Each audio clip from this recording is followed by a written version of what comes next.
Hello students, इस video में आप लोग देखें क्लास 10th मैथ के एनसीईआरटी प्रमेय 6.2 का सत्यापन। एनसीईआरटी प्रमेय 6.2 को हम थेल्स प्रमेय का विलोम और आधारभूत समानुपातिकता प्रमेय के विलोम के नाम से भी जानते हैं। तो आइए इस प्रमेय को शानदार तरीके से हल करते हैं। तो वीडियो में लास्ट तक बने रहिएगा और हर एक पॉइंट को ध्यान से देखिएगा ताकि आपको थेल्स प्रमेय का विलोम अर्थात आधारभूत समानुपातिकता प्रमेय का विलोम ठीक तरीके से समझ में आ जाए।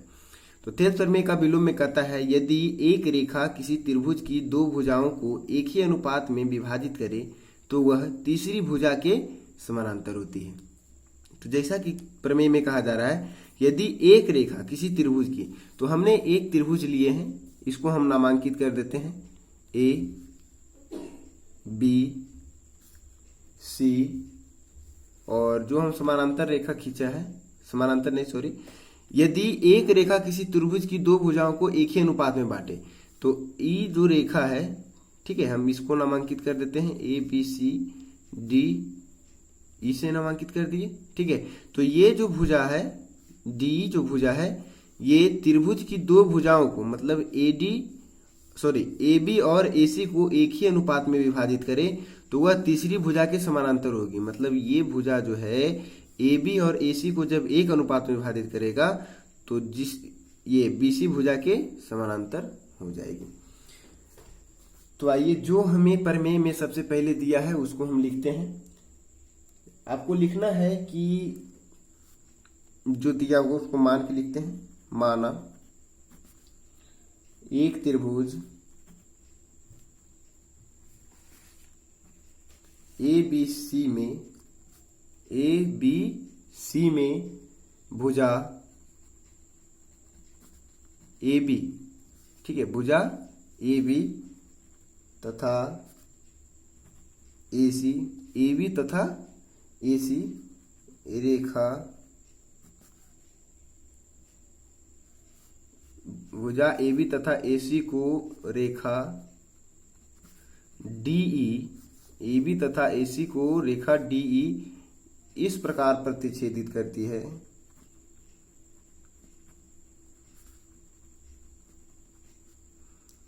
कि AD बटे DB बराबर AE बटे EC।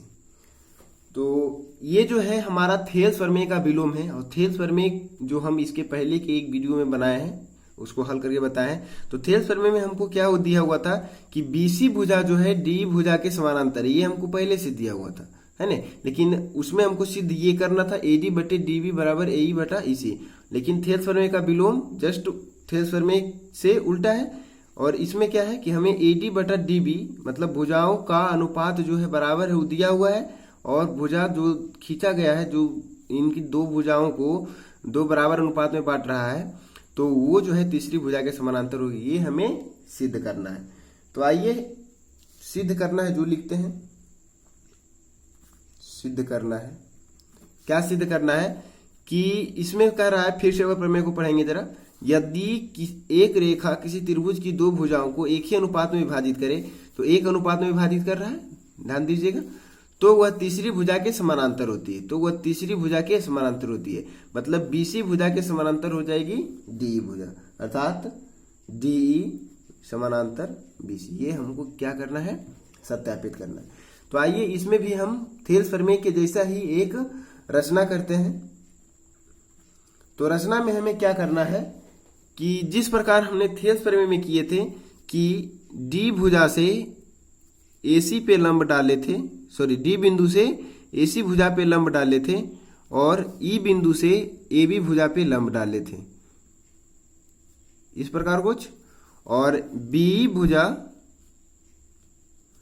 तथा DC भुजा को क्या कर दिए थे, मिला दिए थे। तो उसी प्रकार इसमें भी करना है और इसको लिख लेना है। तो आइए लिख लेते हैं हम। BE तथा CD को मिलाया।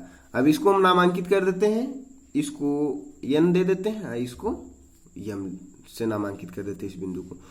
तो यहां से EN जो है लंब है हमारे AB भुजा पे, तो लिखिए EN लंब AB तथा डीएम जो भुजा है ये लंब है एसी भुजा पे, तो डीएम लंब एसी। क्लियर है।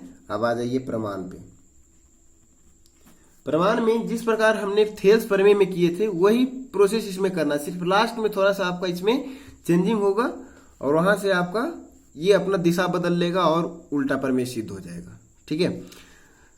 तो पहले जो है हमें एडीई का क्षेत्रफल निकालना है, एडी को आधार मानते हुए, जिस प्रकार हमने थेल्स प्रमेय किए थे, और दूसरी बार में करना है एडी का क्षेत्रफल आधार एई को मानते हुए। तो जब आधार एई मानेंगे तो लंब डीएम, और जब आधार एडी मानेंगे तो लंब ईएन होगा। क्लियर है। तो आइए लिखते हैं प्रमाण में, त्रिभुज एडीई का क्षेत्रफल क्या होगा, 1/2। पता है आपको कि त्रिभुज का क्षेत्रफल जो होता है 1/2 अगुने आधार और गुने ऊंचाई होता है। तो इस प्रकार 1/2 आधार जब हम एडी मानते हैं इस त्रिभुज में, तो ऊंचाई क्या होगी, डी सॉरी एन ई है ना, या ईएन लिखें। और अब निकालना है त्रिभुज इसके संलग्न त्रिभुज को, है ना, एडीई के संलग्न त्रिभुज कौन सा है, त्रिभुज बीडीई तथा त्रिभुज बीडीई का क्षेत्रफल बराबर क्या हो जाएगा, 1/2। चूंकि आप देख सकते हैं कि एबी भुजा पर ही एडी और डीबी हमारा दोनों आश्रित है, इसलिए जो हमारा एबी भुजा का लंब है, यहां देख सकते हैं आप कि ईएन जो लंब है एबी पे है, तो इसलिए डीबी भुजा का भी लंब हमारा हो जाएगा, मतलब ऊंचाई ईएन हो जाएगा। तो 1/2 अगुने इसमें आधार हम यदि डीबी को लेते हैं तो डीबी अगुने ऊंचाई क्या हो जाएगा, ईएन। चूंकि एबी पे ही लंब है ईएन और एबी हमारा इसे संलग्न है, मतलब इसमें सटा हुआ है ना, इसी पे क्या है, संरेख है। ठीक है, डीबी। अब इन दोनों का अनुपात निकाल लीजिए, एरिया ऑफ ट्रायंगल एडीई बटे, अब दिख रहा होगा आपको, एरिया ऑफ ट्रायंगल बीडीई क्या आ जाएगा, 1/2 into AD into EN by 1/2 into DB into EN. EN से ईएन कैंसिल, 1/2 से 1/2 कैंसिल, क्या आ गया, एडी बटे डीबी। तो ये आप इक्वेशन 1 बना सकते हैं। ठीक है। अब अगला प्रोसेस में आ जाएगा। अब इधर से हमको एई को आधार मानते हुए एडीई का क्षेत्रफल निकालना है। ठीक है। पुनः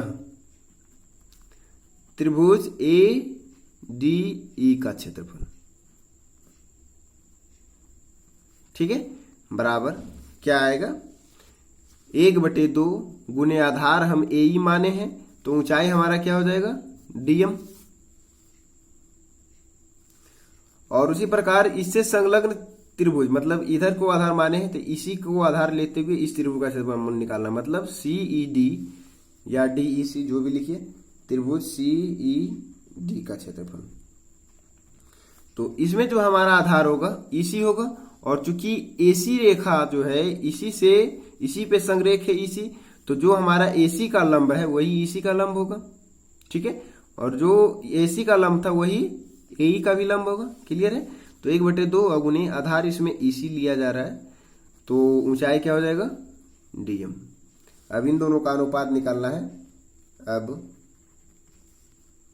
area of triangle ADE by area of triangle CD equal to 1/2 into AE into DM by 1/2 into EC into DM. DM से डीएम कैंसिल, 1/2 से 1/2 कैंसिल, क्या बच गया, एई बटे ईसी। आप इसे इक्वेशन 2 बना दीजिए।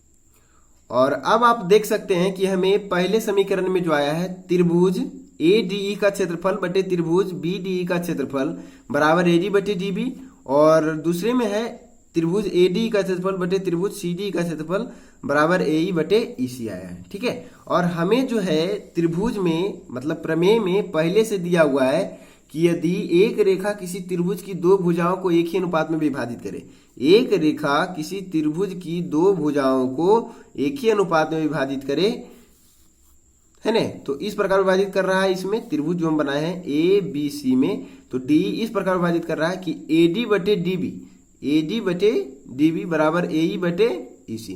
तो ये हमको पहले से दिया हुआ है, देख रहे हैं। तो यहां से लिखना है चूंकि एडी बटे डीबी इक्वल टू एई बटे ईसी हमें पहले से ज्ञात है, ठीक है। इसलिए क्या हो जाएगा, जब ये और ये इस पहले समीकरण का द्वितीय पक्ष और दूसरे समीकरण का द्वितीय पक्ष जब बराबर हो जाए तो प्रथम पक्ष दोनों का भी बराबर हो जाएगा। इसलिए एरिया ऑफ ट्रायंगल एडीई बटे एरिया ऑफ ट्रायंगल इसमें है बीडीई, तो BDE equal to area of triangle ADE बटे एरिया ऑफ ट्रायंगल सीडीई। तो जब ये बराबर हो गया तो आप देख सकते हैं कि ऊपर जो है दोनों में त्रिभुज एडीई का क्षेत्रफल है, इसमें भी त्रिभुज एडीई का क्षेत्रफल है, इसमें भी त्रिभुज एडीई का क्षेत्रफल। जब दोनों में एडीई का क्षेत्रफल है तो ये दोनों जब बराबर है तो हमारा स्वाभाविक है कि त्रिभुज बीडी का क्षेत्रफल और त्रिभुज सीडी का भी क्षेत्रफल बराबर होगा, है ना। अब जब ये दोनों बराबर हो गया तो ये भी बराबर होगा, इसे लिख दिए।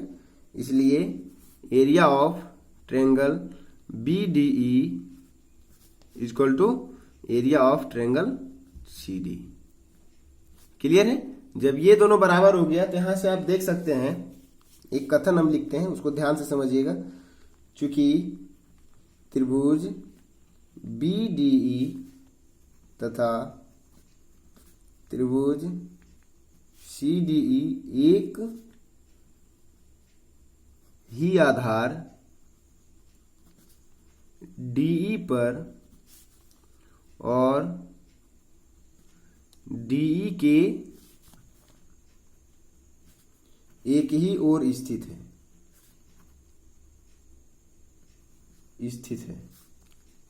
तथा दोनों के क्षेत्रफल बराबर हैं, तथा दोनों के क्षेत्रफल बराबर है ना। इसलिए क्या हो जाएगा, डी समानांतर बीसी, ठीक है। और थेल्स प्रमेय में हमने क्या लिए थे कि त्रिभुज बीडीई तथा त्रिभुज सीडीई एक ही आधार डीई पर और डीई के एक ही ओर स्थित है ना, ऐसा कथन दिया जाता है। और उनमें क्या था कि डीई समानांतर बीसी था, इसलिए क्षेत्रफल बराबर हो गया।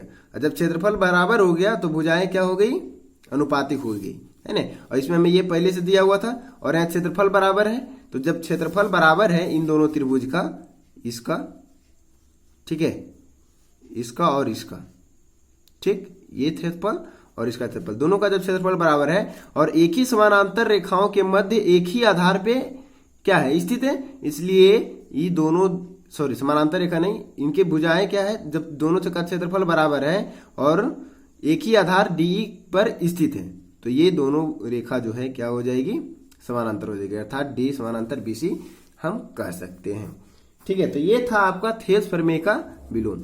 तो आशा करते हैं आप लोग अच्छे तरीके से थेल्स प्रमेय के विलोम अर्थात आधारभूत समानुपातिकता प्रमेय के विलोम को समझे होंगे। और यदि वीडियो पसंद आया है तो वीडियो को लाइक अवश्य कीजिए, अपने दोस्तों के साथ शेयर भी अवश्य कीजिए। मिलते हैं इस अगले वीडियो में, तब तक आप हमारे चैनल पर बने रहें। धन्यवाद।